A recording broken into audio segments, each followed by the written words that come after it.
Welcome to the discussion on assignment number 2 for the nature of government accounting. So let's proceed. Assignment number 2, the direction is to answer the following questions and line of reasoning. The accounting unit of a government entity, the answer is the fund. Remember, yung sinasabi natin na kapag sa business enterprises, ang accounting unit is the economic activities, yung income and expenses na na-attribute doon sa mismong transactions.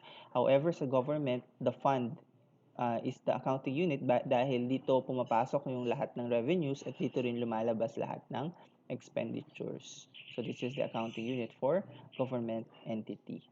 Number 2, the fund that is available for all functions of the government. Since the key term is all functions of the government, it is the general fund. So kapag special fund, for specific purposes lang. Yung plant fund, ang ibig sabihin ng plant fund na yan is there is a special fund allocated for the construction and maintenance of a specific PPE or investment. Yung itong fiduciary fund, ang ibig sabihin lang nito is yung trust fund. Ibig sabihin, kung sino man ang makareceive ng fiduciary fund, may kalakipian na kumbaga you are entrusted for that fund. So subject to monitoring yan nung mismong nag-donate nung mismong fund. So yun lang, in fiduciary capacity ka as the receiver of the fund. So since ang tinutukoy is all functions of the government, it relates to your general fund for 2 points.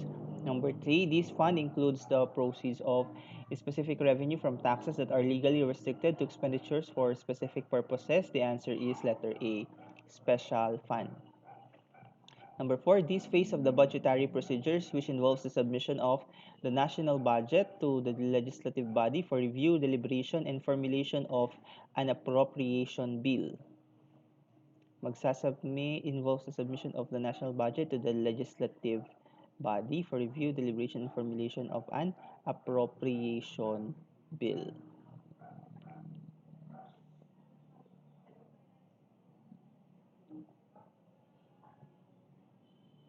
Okay, ang tinutukoy dito is this phase is involved the submission of the national budget to the legislative body for review, deliberation, and formulation of an appropriation bill. So definitely, this is not yet execution and accountability.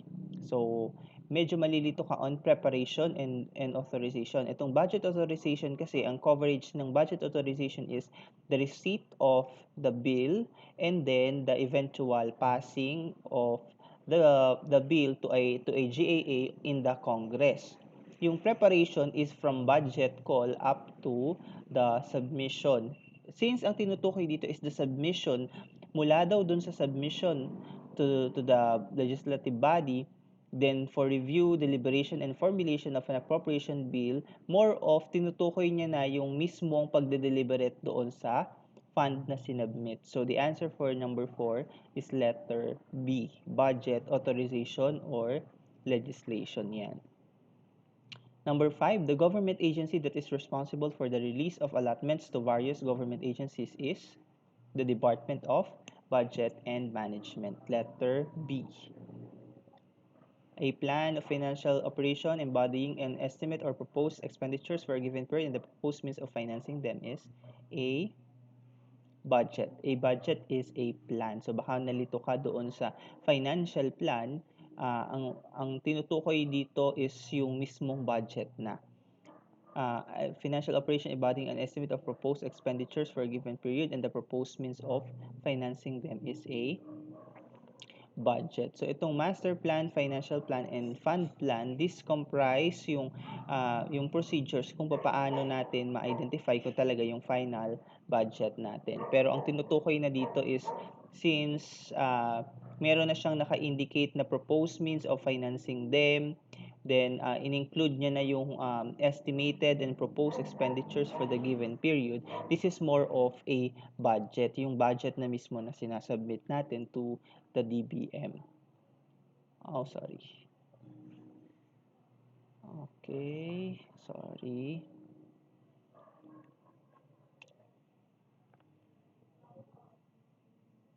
Number 7. Which of the following is not a feature of government accounting? Accounting is done by fund, budgetary accounts are used, preparation of income statement is a must, capital accounts for ownership are absent. So what is the correct answer? Hindi siya feature ng government accounting. So ano ba yung mga feature? Yung mga one fund concept, modified accrual basis, mga ganun. Accounting is done by fund. So ang sinasabi dito, it is a fund accounting. Yes, it is correct, yung one fund concept. Budgetary accounts are used? Yes. Sa government accounting, gumagamit tayo ng mga budgetary accounts. Preparation of income statement is a must. Uh, well, yung preparation of income statement is a must also for private organization. So, pwedeng hindi yan feature. So, pag-isipan natin yung letter C. So, kung board exam yan, lagyan mo ng asterisk yung letter C. Letter D, capital accounts of ownership are absent. So, ang strong nung suggested answer letter D, capital accounts for ownership are absent. So, ang sinasabi diyan, yung for example, meron kang specific property, plant or equipment, halimbawa isang building, that is a capital account. Land and building, wala daw nagmamay-ari noon. So, normally daw sa government accounting, yung mga capital accounts ay absent. Kumbaga, yung ownership for that capital accounts, yung mga building, are absent. That is wrong because it is not absent, it is present. The government owns those capital accounts. So it is registered to the government of the Philippines. So letter D is uh, the answer. Mas strong itong statement letter D, pero kung merong susunod na answer dyan, yung letter C sana, pwede because preparation of income statement is a must also for private. So hindi yan feature sa government accounting lang. So since letter D ay parang erroneous itong letter D, this is the answer for number 7. Number 8, which of the following accounts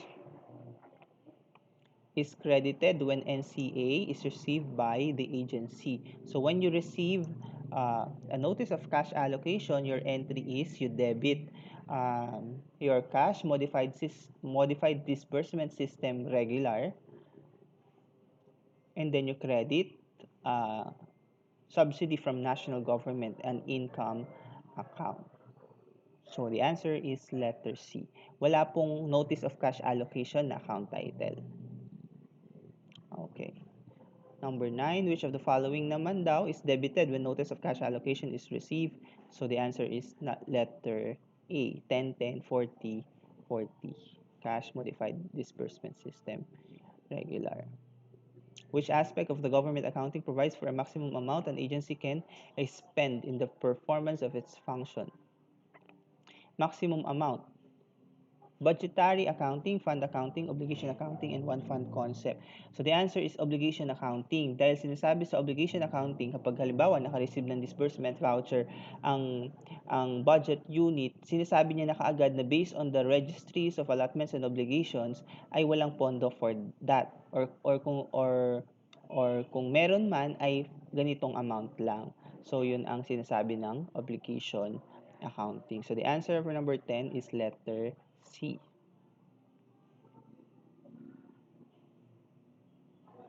Okay.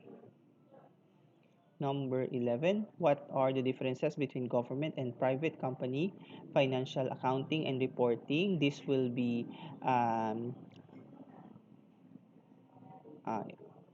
you can cite many differences between the government and private company financial accounting and reporting. So kung babalikan mo yung discussion video natin, ang ine-emphasize ko doon is the aspect, yung fund accounting, budgetary accounting, and obligation accounting as the major differences of government accounting into private company financial accounting and reporting. What is the difference between appropriation and allotment? This has been answered on our discussion video. The appropriation is an authorization by the law, while an allotment is a document issued by the DBM. Number 13, what is the difference between expenditure and expenses? In financial accounting, when we say expenses, these are outflow of financial resources. Uh, but when we refer in government accounting, expenditure refers to the outflow of resources of the government, including the acquisition of capital investments. Kaya nga mapapansin mo, yung major classifications niya, di ba? Personal services, MOOE, and financial expenses. Yun ay expenses. Pero yung capital outlay, it is considered as an expenditure in the government. Pero in financial accounting, yung capital outlay is treated as an investment or property, plant, and equipment more. So anong sinasabi dito? The difference between expenditure and expenses when you are talking about government accounting, expenditure covers expenses. Kumbaga, itong expenses is part of expenditure plus yung capital outlay na tinutukoy natin, yung mga property, yung acquisition of property, plant, and equipment. Who is or are responsible, accountable, and liable over the government funds and properties. So the logic in the responsibility, accountability, and liability of the government funds ay naka-indicate yan mismo doon sa government accounting manual natin. Kung di ako nagkakamali, parang volume 1 or 2. Yan, yung responsibility, accountability, and liability of the government funds and property. So ang sinasabi lang diyan ay kung saan kung kaninong meron kasing tinatawag na accountability, ang tawag dito. For example, a specific property, merong tinatawag na property acknowledgement receipt in the government. So kung kanino naka PAR or PAR property, siya ang responsible and accountable when it comes to loss. Halimbawa, nawala or kung nag-deteriorate o kung ano man ang nangyari dun sa property, it is responsible to the one who is indicated in the property acknowledgement receipt or report. So the liability rests on those individuals na naka-indicate din doon. And above all, the head of the agency kung saan nagkaroon ng loss or ng theft or ng kung anumang nature ng pagkawala ng isang property ay it is by command responsibilities, there is also the responsibility of the head of the agency. So yun ang tinutukoy dyan sa responsibility, accountability, and liability over the government funds. So bakit mahalaga yan ang matutunan ng isang accountant? Because in the future some of you will be employed in a government agency, and it is vital that you understand the concept of responsibility, accountability, and liability in the government properties and funds. Next, enumerate the 7 fund clusters used in Philippine government accounting, which are used to maintain books of accounts. Discuss the differences between them. So ano ang tinutukoy lang natin, yung 7 fund clusters na tinutukoy doon, if you will just look, ay in the government accounting manual mismo, parang volume 1 or 2 ay naka-indicate yung 7 fund clusters. So ano-ano yung mga yon? Yung general fund, revolving fund, trust funds. So maraming classifications doon, yung 7 classifications. So anong sinasabi lang doon? The general fund is for all the functions of the government. Yung trust fund is a fiduciary fund. So kung merong fund ka na na-receive for a particular item, ay merong entrusted ka lang doon. So eventually ay pwedeng tingnan kung paano mo ginastos yung item na yon because you are only in a fiduciary capacity. Itong mga revolving fund naman na tinutukoy, mga revolving fund clusters, ang tinutukoy diyan ay yung ikaw mismo ang nagge-generate ng revenue mo at yung revenue mo na yun ang ginagamit mo on your operations, that is called revolving fund. Kaya siya nagre-revolve lang. Kumbaga hindi kasi yaan nire-remit sa Bureau of Treasury. So yaan ay ginagamit for the operations kung para saan yung kung para saan yung what is the reason kung bakit yung revolving fund na yun is na-create, kung anong purpose of the creation of the revolving fund. So naka-indicate doon, you may read the 7 fund clusters in the government accounting manual. So we will not be dealing more of that. Gusto ko lang ma-identify mo that there are, at because of the concept of fund accounting, ay uh, yung 7 fund classifications in the government accounting. Siguro ang i-emphasize lang natin doon is the general fund, the special funds, the trust funds, and the revolving funds. So I think that ends the discussion on assignment number 2. Thank you.